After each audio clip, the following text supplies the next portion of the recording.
out and say the hummus mamish that you have in your house, like those burglar and those things, that you should really give them away or get rid of them.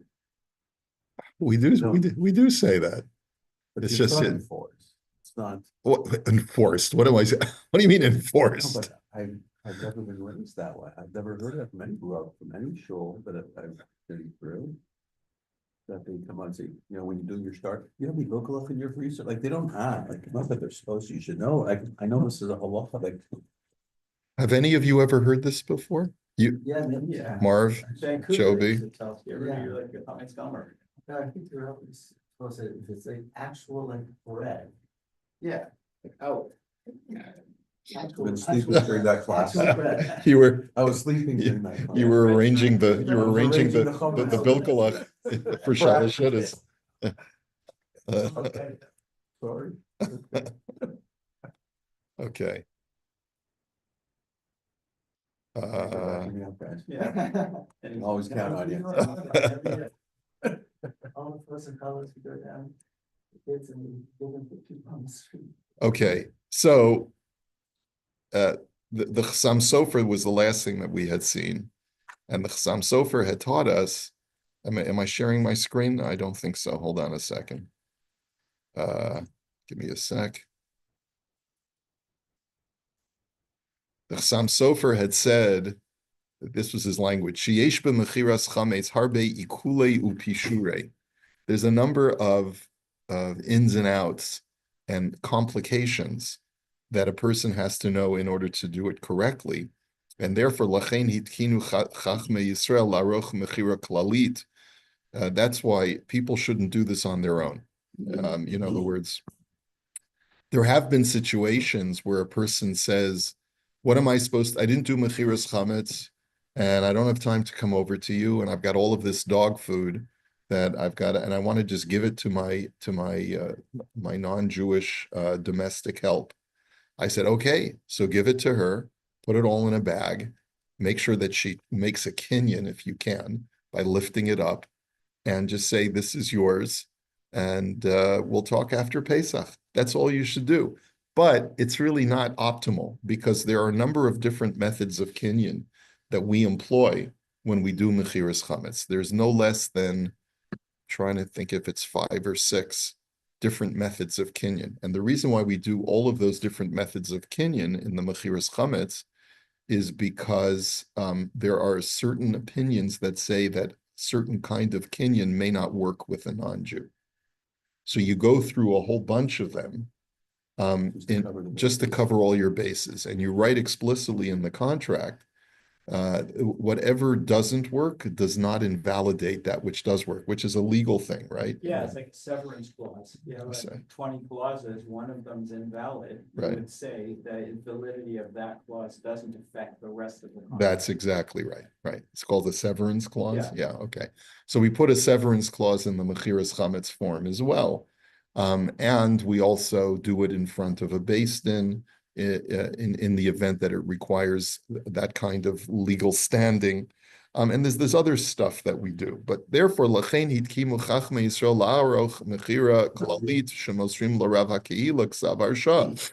And therefore, the later minhag became, because of all these complications, to do some kind of general designation of authorization to the rabbi, the yifoy koach lemanoto kishliach shel baalei hachametz, to make him the shaliach, the proxy of all people who are selling their chametz, shehu yivtza bepoal hamachira legoy b'shlichos habolim, that he will transact the sale to the goy as the shaliach of the owners. Because of Hagon Rabbi Shlomo Kluger, Shehu Minhag Kasher V'Yashar, Ve'ein Bo Chashash U'Pikpuk Klal. Rabbi Shlomo Kluger, the Maharshal, wrote that this is a minhag kasher v'yashar. It is a kosher and upright minhag that a person should not question. In other words, it may look a little weird because people have all of this chametz in their cupboards, but nonetheless, it's kosher v'yashar. V'lamrot sha'achar zman hu nasog mizem mikama ta'amim. And despite the fact that the Rav Shlomo Kluger shied away from it for a number of reasons, meaning like he said, even though it's kosher v'yasher, I advocate people not to rely upon it. Mikol makom poshel haminhag lasos mechiras chametz derech harabanut hamekomit. But that has become the pervasive minhag that people utilize the local rabbinate that the local rabbinate is in charge of mechiras chametz. Okay, ulam mi shemachazik b'manuyot o kranot ne'emanot. He says, but if a person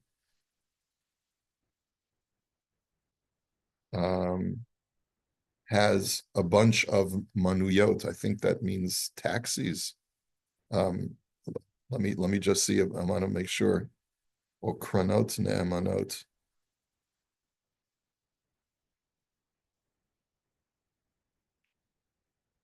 Kranot ne'emanot are mutual funds. That's how he translates it. Or let's see. Manuyot. Stock. Oh, okay. He's got financial instruments. If a person has certain financial instruments, in other words, if a person owns stock or a share in a company that has chametz, okay? So let's say whether or not he has voting power to decide what he wants to do with that chametz, and he has the right to visit the operation of the business and to supervise it. And or if he doesn't have the option of having a controlling share in the company. But if he has a share in the profits and losses of that company that deals in chametz, and he has the option of selling his stock shares to somebody else, then he does have a partial ownership of the chametz that's part of that company. And therefore, he has to divest himself of those stock shares. Didn't we talk already about this? We said already, like you own shares in McDonald's. Yeah, are you allowed to own shares in McDonald's? Starbucks. And so it seems like most poskim say that if you don't have a controlling share, then you're not mechuyev to sell your stock. But Rav Sharaga holds that if you, let's say, own a share in a restaurant chain, even if it's a kosher restaurant chain, but they're going to be having chametz, well, there you don't have to worry because the restaurant chain, if they're kosher, will sell the chametz. It's hard for me to imagine. I guess maybe like you have shares in McDonald's or Starbucks, and they're going to be serving chametz because it's and so you have a partial ownership because of your shares. That's what he holds. I think other poskim are more lenient. Other poskim say as long as you don't have a controlling share, like you can't vote and tell the company what to do because you're such a small fish in this big conglomerate like Starbucks, then you don't have to sell. V'hashe'ela hanishalati ha'im mo'ila ha'mechira legoy she'osim al yedei harabanut kenal me'achar ulefei ha'medina mechirat miniyah matzricha rishum b'rishumot.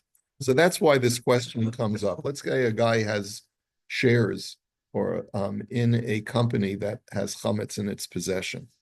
You can sell those shares through the Rabbanut's system. You just say, I'm selling all my chametz, including my stocks that I have in a company that has chametz. Okay, you can do that. There's nothing wrong with that. However, according to the rules of the government, they're not going to recognize that your shares were sold. There has to be a formal filling out of forms with the stockbroker and things like that. You're not doing any of that. Mihu hakona or mihu hamocher. You don't itemize who the buyer is and who the seller is. V'chein tzarich ha'avarat ba'alut, and you need a transfer of ownership that's filled out properly. And when you're selling to a goy through the local rabbi, you don't do any of that. וידוע שיש לחוקי המדינה בענייני קניינים וממונות תוקף הלכתיו מצד דינא דמלכוסא דינא. And we know that you have to abide by the laws of the land when it comes to any kind of financial transactions because of the principle of dina de malchusa dina.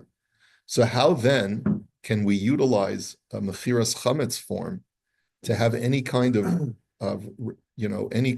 realistic transaction being consummated when we know that it could never be upheld in a court? It's unlikely that it would be upheld in a court because there's not a real reliance on the fact that this could be enforced, because you haven't done sort of the formal procedures that are normally required, especially if you're selling shares in a company, especially a guy who has a major company that has warehouses and warehouses of chametz, and he wants to sell his chametz before Pesach, and he goes through the local rabbi and assigns him as the shaliach to sell my business. I mean, come on. Is that really going to be upholdable in a court of law? So, ulam kinyanim, so what does he say? And this is like the Makor Baruch says, this is nifsak in the Shulchan Aruch, shedin hamelech din, that the law of the king, the law of the local government is the law. It's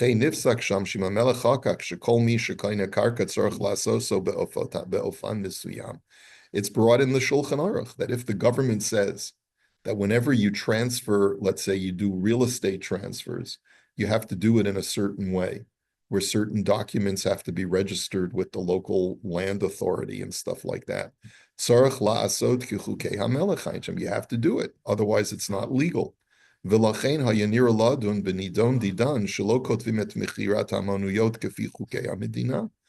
so therefore, when you're selling shares in a company, your holdings in a company that has chametz, does the sale of chametz help or does it not help? In other words, how does it help? Ulam.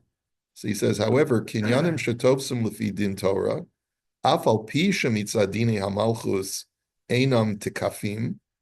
He says, so in general, when it comes to transactions that work according to the Torah's rules, but according to the government's rules, do not work, kasav b'shut divrei chayim does linen bazeh achar dinei Torah.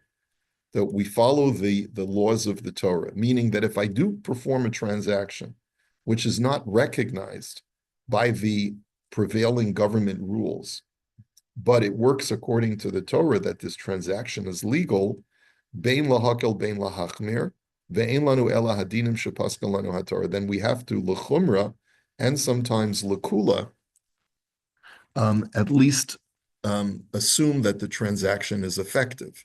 V'chein kasav hastei chemet shekiven shemol hakinyan bedin Torah harehu moel le'inyan mechiras chametz afal pi shehakinu lo takaf al pi chukei hamalucha. The Stei Chemet says this explicitly, that when it comes to selling chametz, if it's done in such a way where it works according to the Torah's rules, even though it wouldn't be recognized or be acknowledged according to the government rules, because you've used a legal mechanism according to the Torah, that is sufficient. That's sufficient to consider it a proper mechira. Uvesefer halichot shlomo kasav shebemakom shedina malchus shekol mekach karka shelo nirsham b'sifreihem ein lo shum toikev. And the Sefer Halichos Shlomo writes that any time that the government has a rule that any real estate transaction that is not recorded in their their registry is not legal, mikol makom efshar lasot mechiras chametz gam beli havaras bailus kifi dini hamalchus. It still works to do a mechiras chametz that would not be recognized. By the way, you should know that one of the methods of kinyan that we do when we sell the chametz is that we do a real estate transaction. How is that? Because one of the ways to be kona something is to be kona it agav karka. Okay, so what does that mean? I will sell you a piece of land, and on that piece of land is a lawnmower. Okay, so the statement is, make a kinyan in the land, and through the kinyan in the land, you will acquire all that is on top of that piece of land. That's a method of kinyan called kinyan agav. It's very similar to something called the kinyan chatzir, is that once you acquire a piece of land, have in mind that your land will also be kona, that which is resting on top Does of it it. have to be written explicitly, or just happens to be like any metaltalin that's on top, you're automatically you get? Well, you don't automatically get, because let's say it's stated explicitly, you're only kona the karka and you're not kona the metaltalin. So then that wouldn't work. It has to be done with the consent of the current owner who wishes to transact in this way. So, but if the two parties consent that through my kinyan of the karka, I'll also be kona the metaltalin that's on top of it, so then that's a valid method of kinyan. So that's one of the things we do, is that we write in the shtar all of the cupboards in the homes of where this chametz is resting is hereby leased to you for the week of Pesach. And through that, taking possession of those cupboards and refrigerators and freezers and warehouses and things like that, you will be kona the chametz that is resting on those pieces of property, on those pieces of real estate. Isn't there a certain halacha that by Canadian law, it's enforceable, halacha is enforceable, like with get or with stuff like that? Isn't there Canadian law? Only with certain things, like with there is a specific get law that was put into place by John Surtash of blessed memory. He did a thing that in the Ontario courts, the court will not grant a civil divorce unless all obstacles for both parties, religious or otherwise, are removed. To the obstacles to move forward with their lives, unencumbered, right? So Is it just by getting like that? it's just by getting. I'm not aware of any other situations where the Canadian government specifically address. I mean, maybe you are, Mark. He caused an amendment to the Divorce Act or the Marriage Act of Canada to what the rabbi said. So it's a legislative enactment that said that. Yeah, big stuff. Yeah, it's big. There is this issue with heter iska. I will tell you that, which is what we're learning now in our Smichas Chaver program. What is a heter iska? It's where I want to lend you money, but I also don't want it to be interest free, which I'm not allowed to do. So how do we circumvent that? We turn half of the loan into an interest-free loan investment. And there has to be at least some kind of possibility of risk for the investor in order for it to be recognized legally in halacha. So what if I say, a guy comes to me and says, I want to borrow $100,000 and I'm willing to pay you 5% interest on it. And I say, well, you're a fellow Jew. I'd love to lend you the money, but I can't. We have to do something called a heter iska. So $50,000 will be an interest-free loan that you have to pay me back regardless. The other $50,000 is an investment in your business, and I expect a 10% return on your business endeavor. And that way, I'll be getting, in total, I'll be getting 5% increase of my $100,000. I'll get $5,000 back. But really, it's 10% of 50,000 instead of 5% of 100,000. That's the principle of a heter iska. Now, what happens if a guy comes back and says, oh, I'm really sorry, here's $50,000, my business went belly up.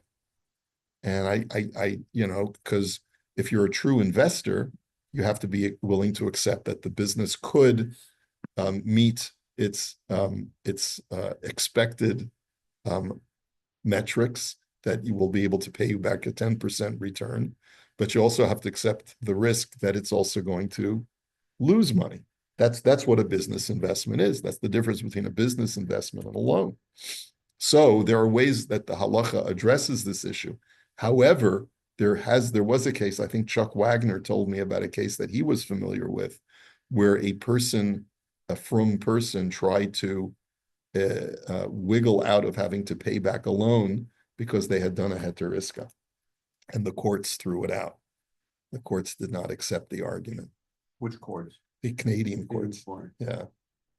But if I have to ask Chuck if he has more Because information. I've used this mechanism, I've done this over the years. heter iska. Many times. Yeah. And there's no way that the person wouldn't accept having all the money back.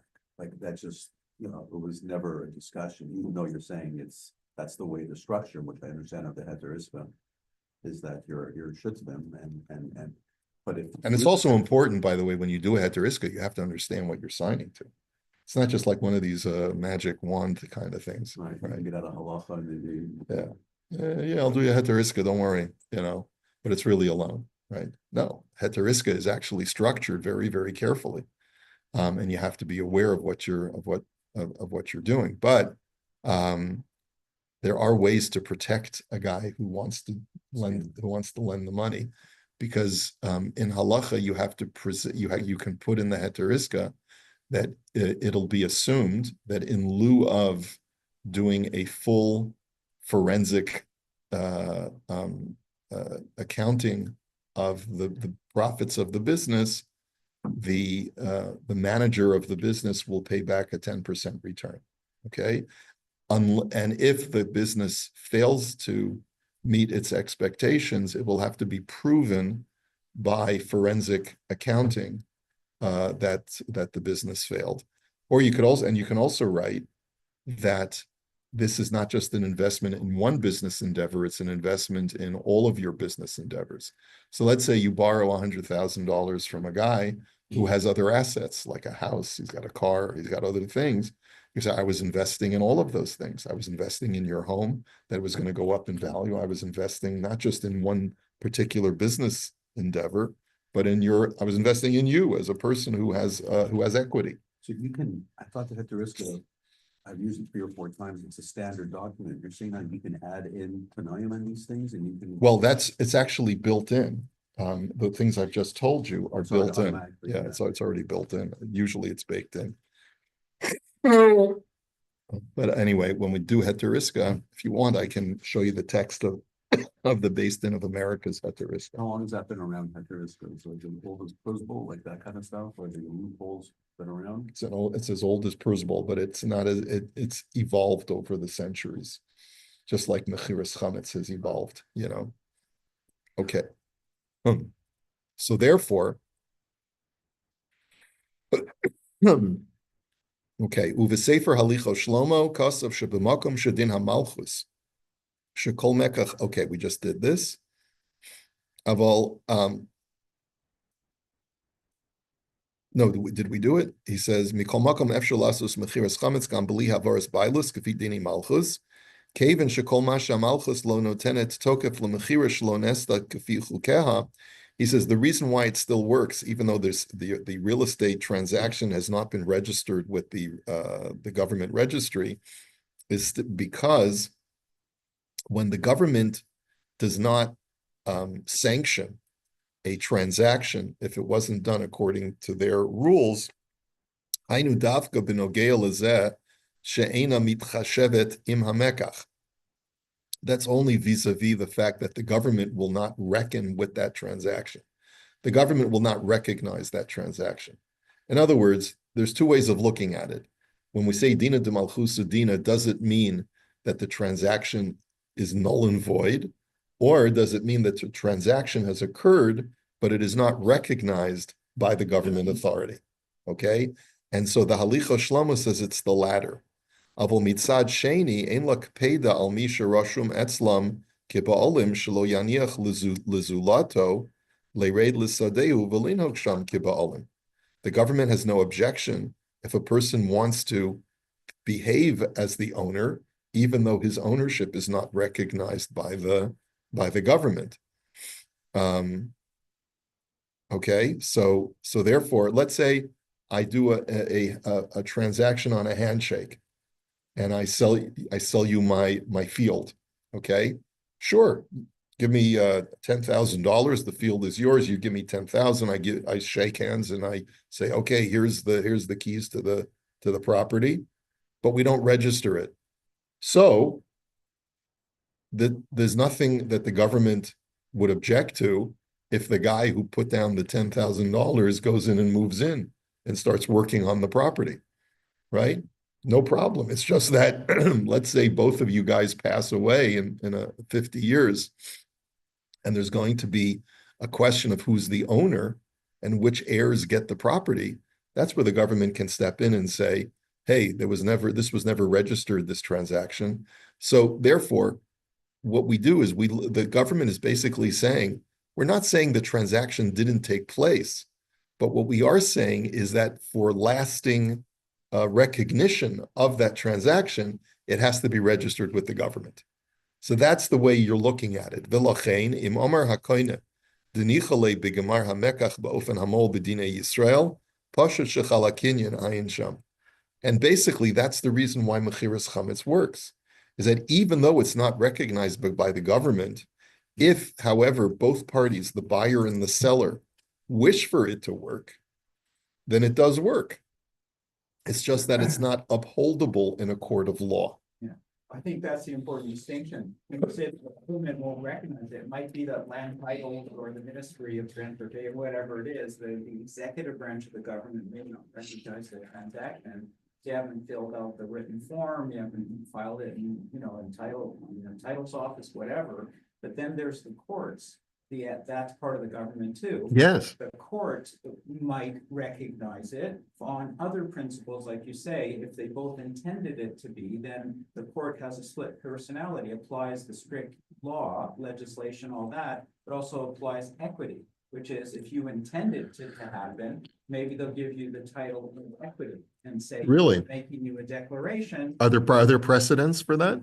100%. We use it all the time, which basically says, like there are deficiencies in transactions where, let's say, you don't have it in writing, right? And maybe Mechiras Chametz is one of those. It'd be interesting to see that. But if you like, there's concepts like part performance. What if you did handshake, but you didn't end up doing the agreement of purchase and sale or a sale document or whatever, stock transfer, whatever, and one party then defaulted afterward to renege, you could take them to court and the court could say equity looks at substance over form. It looks at what was the intention of the parties, what's fair, and all of that, and they can say we are declaring that you're a trustee. There's different things in equity, right? Trust, fiduciary duty, all this stuff. Right. They pull all that out and say, I don't care about that technical stuff. You are the owner and you're not, right? And there's a declaration to that effect. Right. So Right. You can do that. Wow. 100%. Yeah. Interesting. Yeah. The Kol Shekain, let's see, what does he say in footnote number hey? I think that's Rav Sternbach. The Kaven she'ein ze mechira gemura ela mitzad hadat. Al kain eina malchus makpida al ze v'shaper dami le'inyan mechiras chametz. He says the government, recognizes that this transaction is being done for religious reasons, and therefore it doesn't mind that the transaction is not registered in the title registry of the title office. So the government is okay with it. It's not like you're violating the law by performing a transaction that's unregistered. Okay, it's just that if you wished to uphold it after the fact, then you'd have some issues. The kol shekain shehaminhag shebenosaf l'chol hakinyanim she'osim im agoy osim gam kinyan odisa. He says, let me add to that, and we'll have to wait until next week till we get to this thing called kinyan odisa, which is one of them. I think we do a total of 7 kinyanim. One of them is called the kinyan odisa, and so odisa means a public declaration, which we'll get to Mirz Hashem next week. Okay. Well, have a great Shabbos, everybody. Shabbos. See you soon.